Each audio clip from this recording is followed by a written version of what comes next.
Hello again. It's Wednesday, August 28, 2024, and we're beginning chapter 8 of Mauro Bellino's book that examines scripture for hints not only of the Elohim being gods from our interstellar neighborhood, gods, so to speak, quote unquote, but also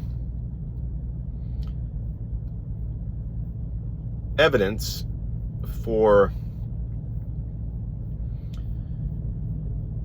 flying objects described by the prophets as actually being UFOs, to use in modern parlance, UFOs.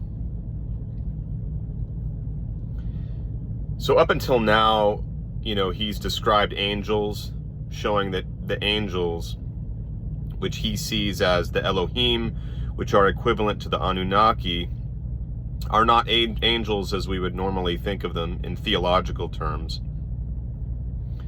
Rather, he says we should see them in very concrete terms. And as you will remember, if you have listened to all of the videos up to this point, or at least the ones where I discuss the angels in more detail, he illustrates this concreteness by showing how, the angels that met Abraham, for example, their feet were dirty, their feet were tired, they were tired from journeying, from traveling. They ate physical food, they were famished, they walked, and so on. And he wants to see what happens when we apply that same approach to the prophets. So chapter 8 is entitled Prophets and the Alien Machines. And this is a relatively lengthy chapter that I'll probably break up into a few parts. He wants to discuss I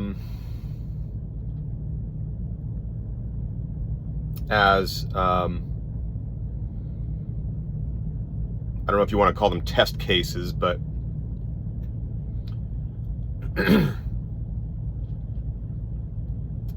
he wants to discuss three prophets in particular: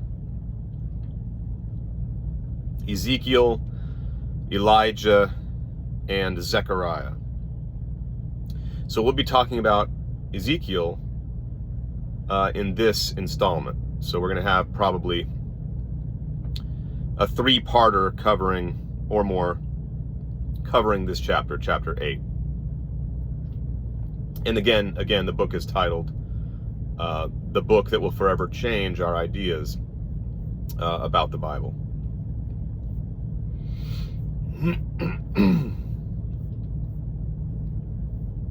So he goes just into a very brief description of Ezekiel's biography. We won't spend a lot of time on that. Basically, he is thought to have been born around 620 BCE. He went into exile in Babylon in 597 BC.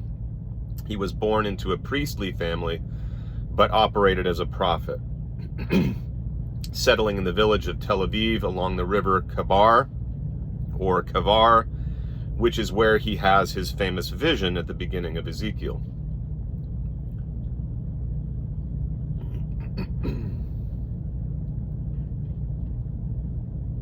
His prophetic mission was essentially to restore hope and to help to the people of Israel, and to reestablish Israel, beginning with the holy city of Jerusalem and the temple.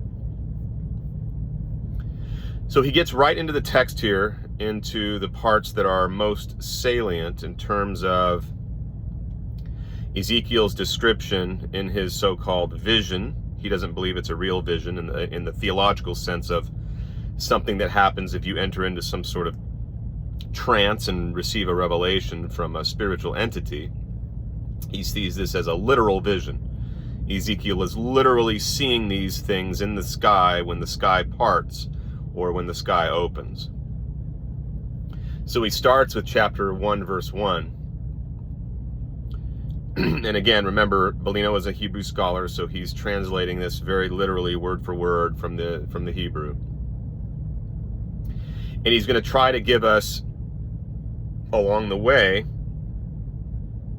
when he gives Ezekiel's, what he believes are Ezekiel's most salient descriptions of this flying object, salient in the sense that, you know, those descriptions that he believes shed far more light on the meaning of the text when we apply corresponding terms that are more technical or scientific and more compliant with our more advanced technological lingo, right? And of course, at the time, you know, the prophets are using language, though, that, and he's going to show how the language functions as sort of metaphors for a more scientific reality. But of course, you know, they're having to speak using terms that are sort of common points of reference for the culture. So they wouldn't have known what a rocket was, or what an engine was, or what a vehicle was, for example, but they would know what a chariot was. And so it would be sort of like a simile, using a chariot, the image of a chariot, as something that they could maybe use to latch onto as something that was somewhat like what he saw, for lack of access to more accurate terminology, since again, ancient Israel was not privy to the knowledge that we have today. So he starts in chapter 1, verse 1, the sky opened and I saw visions, plural, of Elohims, plural. He doesn't really say a whole lot about that, but he thinks it's very important to mention as an opener, to have some context as we proceed. Ezekiel 1:4 and what follows. And I saw. He starts out often with that phrase, and I saw. And he goes on to say, Ezekiel does, and there was wind of storm coming from the north, big clouds and fire striking each other, shone around him, and from its center there was a sparkle like an eye. So this is of particular importance here, that in the center there was something like an eye. In Bellino's mind, this corresponds to something like an electro or something amber, right? Like a light in a cockpit, maybe, where there are controls and there is someone seated sort of controlling the craft. And we do see bright lights in common depictions of UFOs as people describe their sightings or their experiences having seen one. Bright lights coming from the center, with sometimes windows going around the dome, for example. So he summarizes this verse and says, we therefore have, in his mind, we have a description of what could be a real close encounter with a UFO. Something at its heart is shining bright like an electro, bright like amber or gold.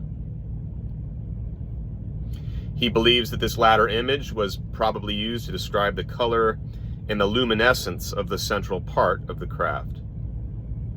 Something perhaps electromagnetic in nature.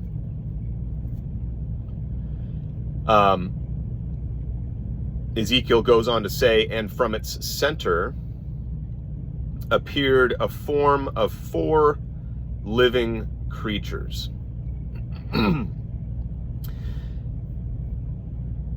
And The following verses, particularly verses 5 through 17, give a very interesting list of descriptions.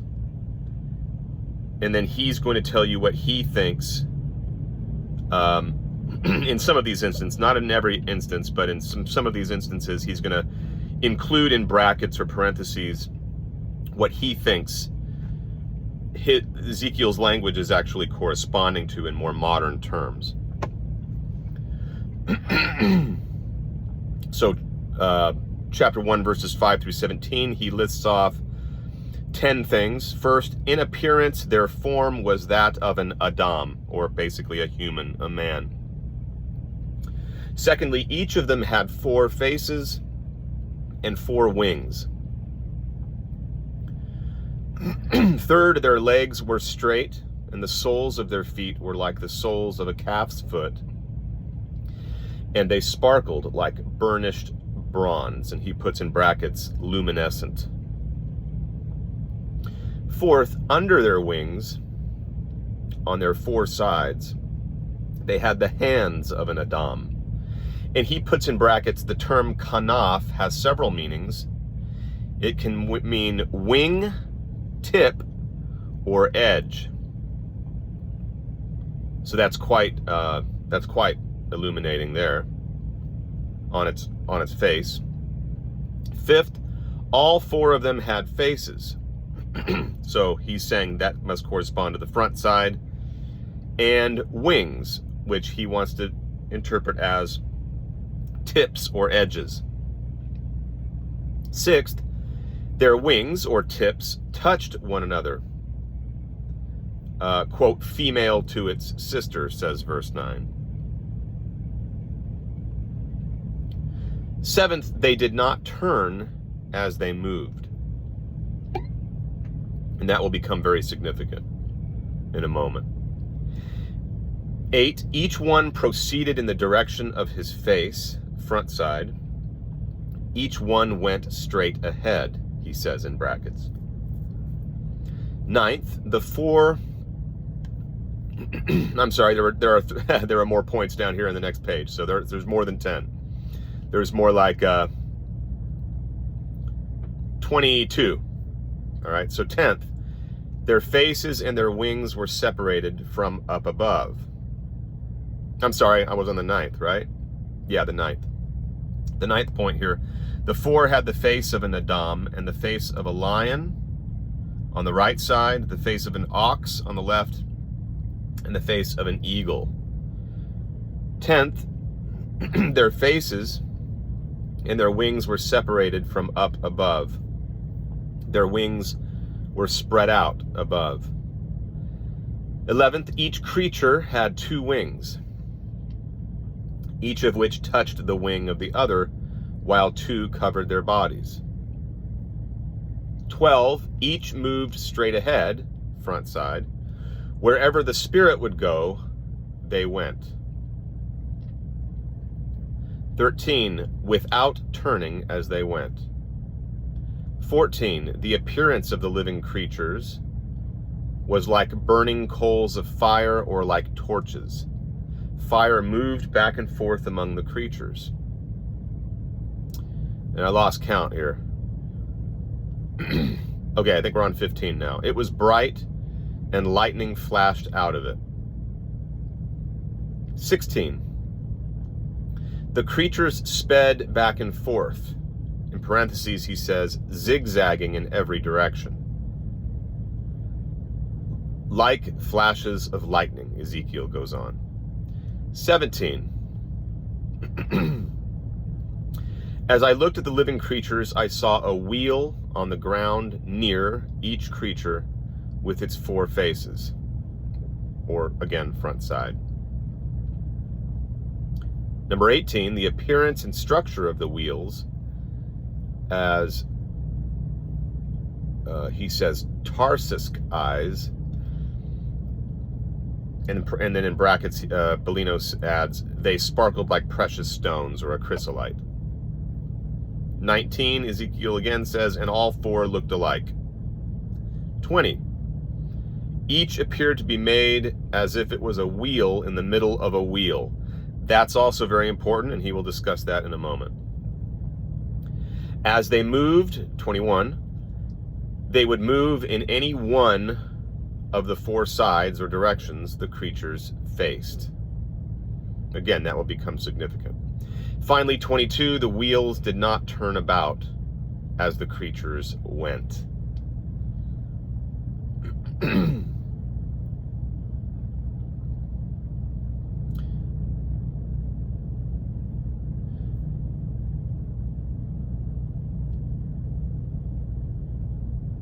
So a very important element here is the wheel within the wheel. The way UFOs are often depicted popularly and the way they are described by people who claim to have sighted them is that you have like a dome protruding above the circular disc.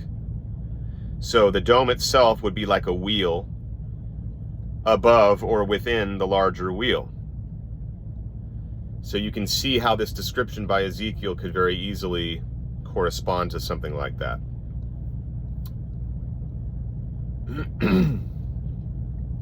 Now,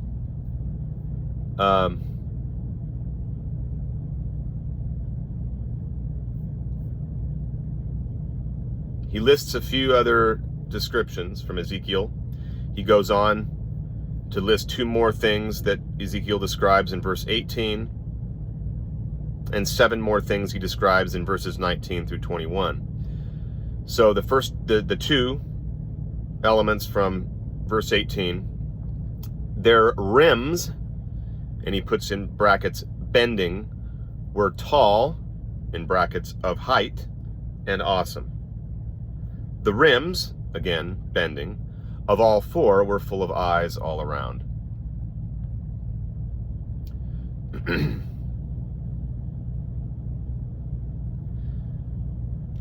Verses 19 through 21 lists the following 7 descriptions. And when the living creatures moved, the wheels beside them also moved. Secondly, and when the living creatures rose from the ground. Third, wherever the wind would go, they went. Fourth, and the wheels would rise at their sides along with them. The spirit of the living creatures was in the wheels. So the spirit, he's talking about the wind or the energy or whatever is propelling the craft. So ruach is again another example of a term that later theologians and the Jewish scribes would define as like spirit. But we're actually seeing an instance here of something more everyday. Well, not that UFOs, not that you'd see those every day, but everyday concepts, everyday ideas like wind or breath, right? Ruach really has this more mundane meaning to it as well, if we understand it literally. And in this case, he's suggesting this is how we should understand it.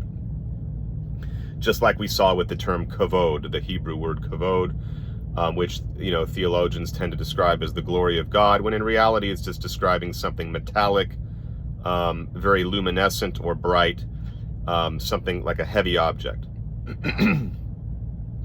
The fourth thing here is, and the wheels would rise at their sides along with them. The spirit of the living creatures was in the wheels. Okay, we just read that. 5 is, when the creatures moved, they also moved. When the creatures stood still, they also stood still. 6, and when the creatures rose from the ground, the wheels rose along with them. And 7th, because the spirit of the living creatures was in the wheels. So he summarizes here by saying, Bellino does, that there are wheels moving with the whole of this unidentified object. And along with it, they also rise and fall to the ground. Very important. Again, because this is how UFOs are described, as rising straight up and coming straight down when they land. Moving back and forth in one or another direction while not rotating or turning. Now we come to verse 22, in which Ezekiel says, and above the heads of the living creatures, right on their heads, from up above, was a vault which he suggests is like a dome, shaped like an eye of the ice. That being was awesome. So Bellino says it's not difficult to consider the transparent domes above the living creatures' heads as helmets, which in fact would make the creatures actual pilots.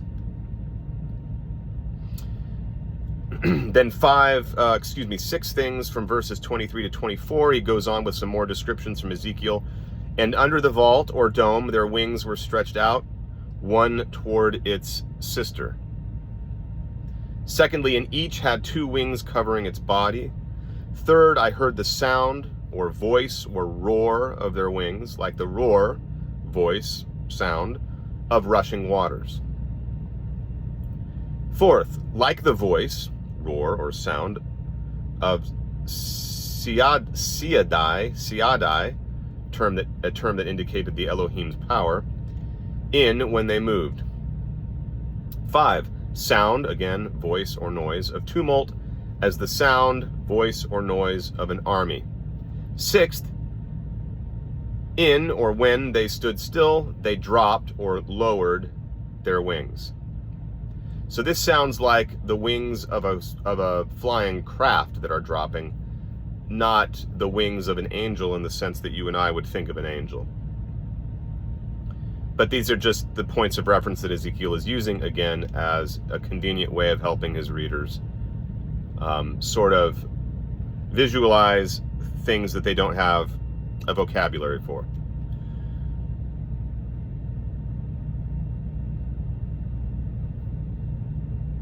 Then in verses 25 through 27, we're still in chapter 1, Ezekiel lists 4 more things. And it was sound or voice or roar from up the vault or dome that on their heads. Because this is sounding awkward, but again, remember that this is a literal Hebrew translation, so it's going to sound clunky.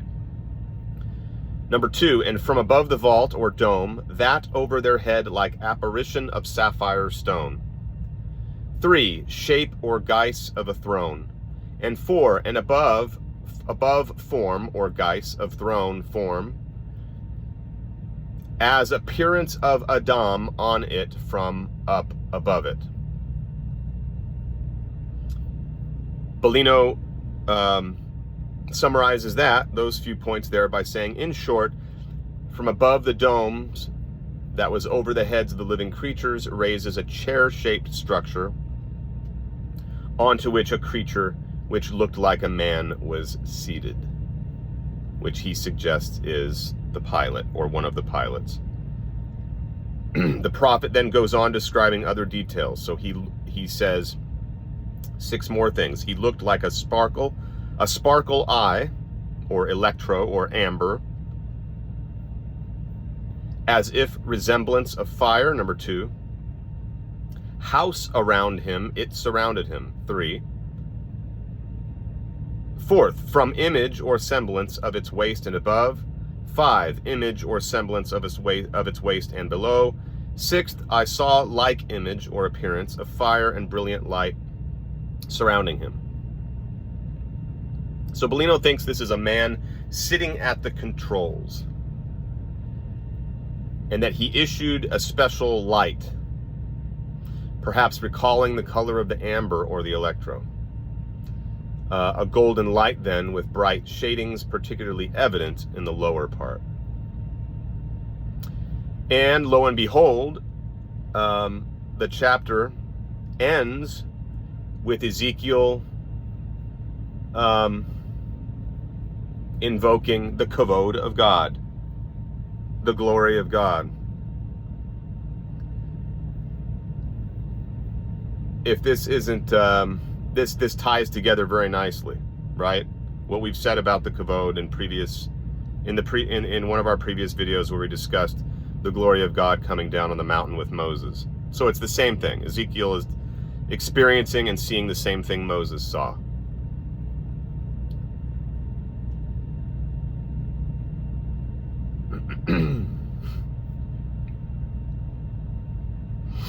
So he says here, Ezekiel in verse 28, it had the same image semblance of Yahweh's kavod. So Yahweh is an Elohim, a pilot, a god, so to speak, of a UFO, or now UPA, as we would, or what do they call them now? UAPs, as they're now designated. He's seeing a pilot piloting this craft, which puts out, or from which emanates the kavod of God.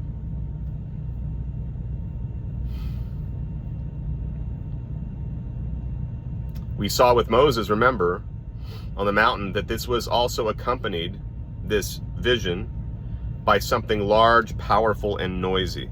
So they have to be describing the same thing.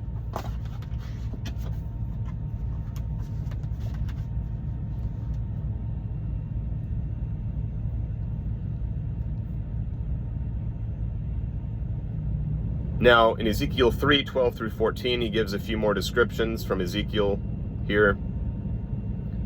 He says, first, I heard behind me the sound of loud rumbling, and the sound, secondly, of the wings of the living creatures brushing against one another. Thirdly, the sound of the wheels beside them. Fourth, the sound like a loud rumbling. And fifth, and the wind lifted me up and bore me away. So it sure sounds like Ezekiel is being lifted up, or lifted away in a UFO.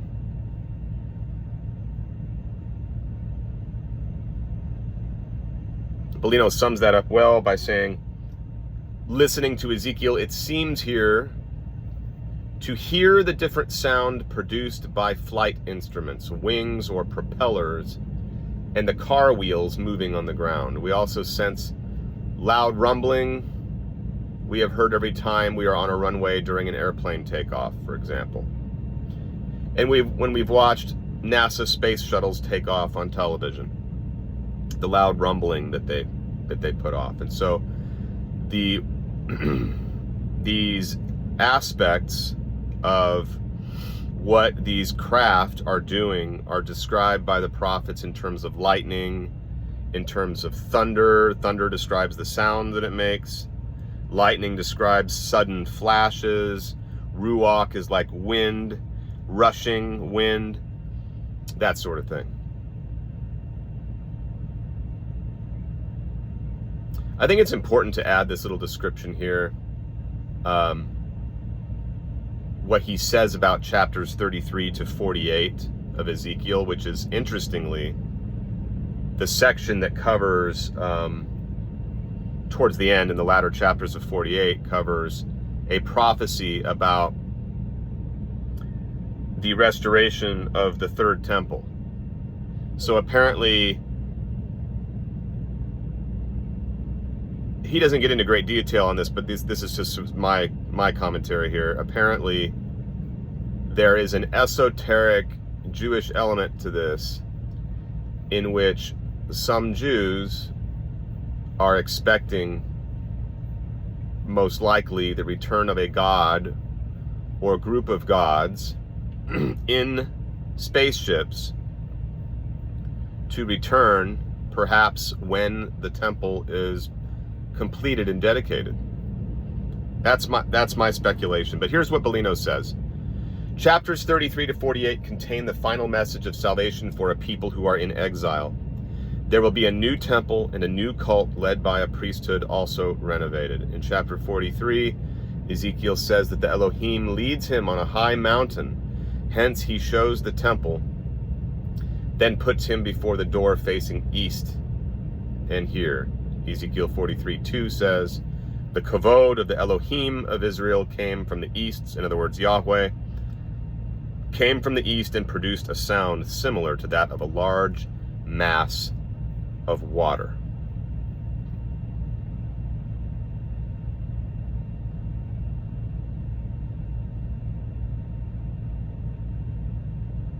So I don't think there's a whole lot more I need to say about this, other than to add this last point, which I think is very, very important that he mentions, adding to this sort of esoteric Jewish element.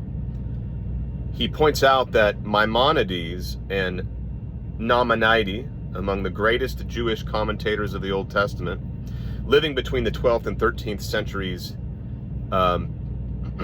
CE, claimed that this part of the Bible, along with the chapter on creation in Genesis, must be taught by a master to one or at most two disciples, because the knowledge contained in it had to be passed over to very few elect persons.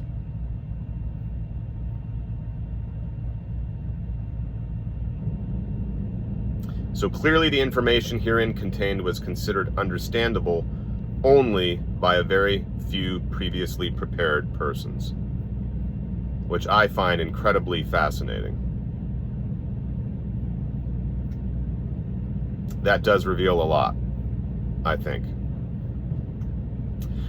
So we're going to end there. Elijah is next. We'll do Elijah in the next video.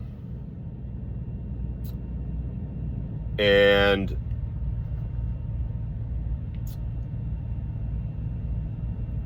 I just want to make mention that I'm going to be, some of you have noticed, I've done a couple of notes, I think, on my community wall here on YouTube on Yahweh not being the father of Jesus. You know, introducing a new way of understanding the New Testament, understanding Jesus, understanding the Gospels and the message of Jesus with regard to his Father, and suggesting that the Father, Jesus' Father, is not actually Yahweh, and that Jesus came in part to